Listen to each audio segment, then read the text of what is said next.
Cool kids. So, I'm watching the YouTubes today, watching one of my favorite channels who will remain nameless.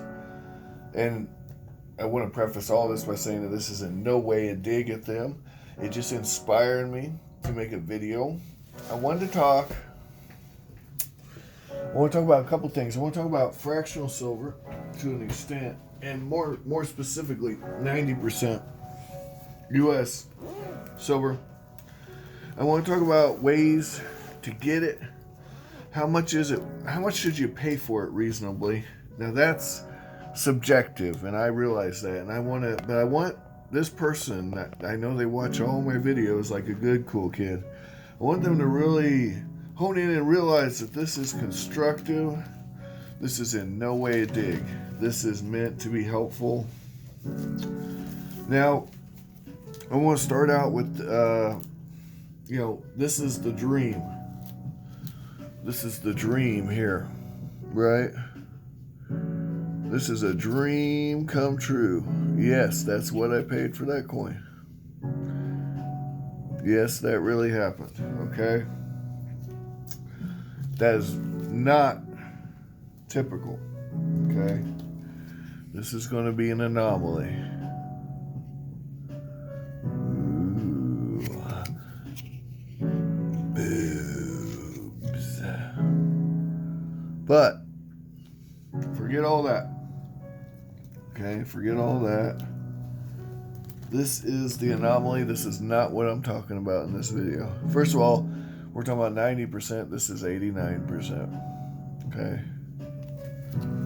89%. Psh, get out of here. 89%. No.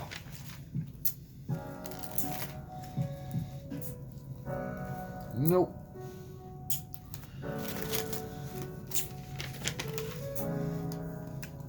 Alright, this is more like it. So, specifically, I wanted to talk about Mercury dimes, or Winged Liberty dimes as I call them. So, I actually paid $1 for this. Okay. Now, see, it's not in amazing shape, is it? It's still worth $1. So why would you want a Winged Liberty dime?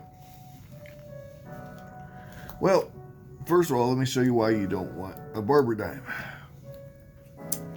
In general, barber dimes are much more worn. Much more worn. If we weighed these two coins, I promise you, there would be a significant difference in weight. Now, is it the end of the world kind of difference? Not at all. Is it enough that you don't want the barber at all? No. But I will say I overpaid for this coin. But keep in mind, I bought this back when silver was $35 an ounce. So it wasn't a bad deal back then.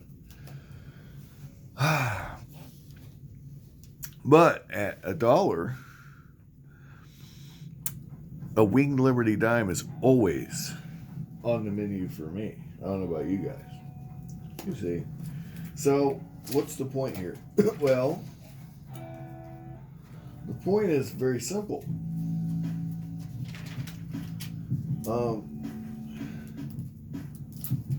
Here we go.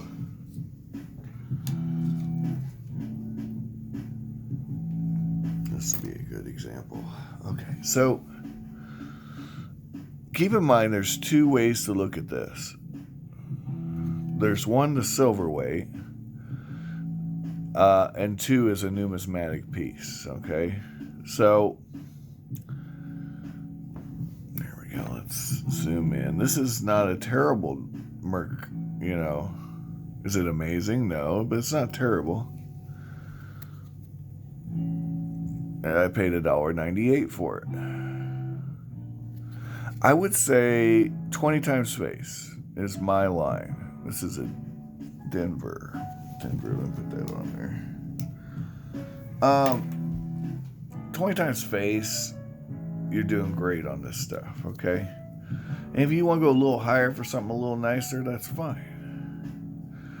I would not pay more than that unless it was an exceptional numismatic piece, mint state, right? mint state. Now, okay, it's mint state. Yeah. And the reason I say that is because I've had, I guess, pretty good luck finding them at 20 times face or less. Now, one of the big advantages of these coins that I like is that it is fractional silver. This hunka. Every $1.40 is about a troy ounce of silver. Okay? Now, this coin cost me nothing. This coin was free, which means I probably got it from a Coinstar. That's a D as well. Write that down. All right. By the way, I do check all the Coinstars. What year is that boy? 43? Yeah, 43D. So, the point is, every 14 of these is an ounce of silver. Okay? That's a nice fractional thing. You can use that for barter and also to keep track of how much you have. It makes it real simple for you. 14 10-cent coins after 1836, I believe. I don't know. They did get funky with the seeded coins, didn't they? Anyway, we'll say after, 1892, I believe was the first year they made barbers. Now I'm going to keep it real simple. 1892 till 1964, which is the year of this coin, you've got a nice, lovely source, another D. A nice, lovely source of fractional silver. And that one's in mint state, but I did overpay. But again, I probably bought that during the higher prices of silver. But, for every one of those, I've got something like this for $1.32, right? So, do with it what you will. Be mindful of what you're paying per coin, though, because it adds up very quickly. If you're paying $1 more per dime, and you have 100 dimes, you just spent $100. Yeah? Now, don't underestimate that math, guys. It adds up real quick. Here we go. This one cost me $1.95. And again, my mark is about $2. And this one's not in great shape, but I like the fractional nature of it. This one was $1.24. Okay, if I see a deal, I'm grabbing it. If I don't see something I like, if I'm not comfortable with the price, I'm not buying it. Okay, and that's just the way it is. If I see something like this, for this cost me $2.37. It's pretty beat up. But I have almost a roll of seeded dimes buying, BS like this. They're all beat up, but you can get them pretty cheap. Now, on the seeded dimes, you're going to pay a little more. Okay, that's just the way it is.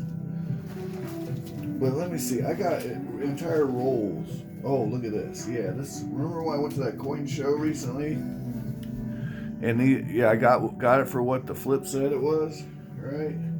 I was getting these at $1.25 each. Got a whole crap ton of them, right? I got some more recently that I showed you guys on that video with that 90% lot I bought. All those were under $2. Every single one of them. Okay? And that's my point. You can get them for about $2 each. I've got plenty more, but you get the point. Thanks for watching. Hope you have an amazing day. Hey, Eva, are you gonna forgive me or not? Anyway, thanks for watching, guys, and like, share, and subscribe if you haven't already. And again, not to offend anyone. Take care.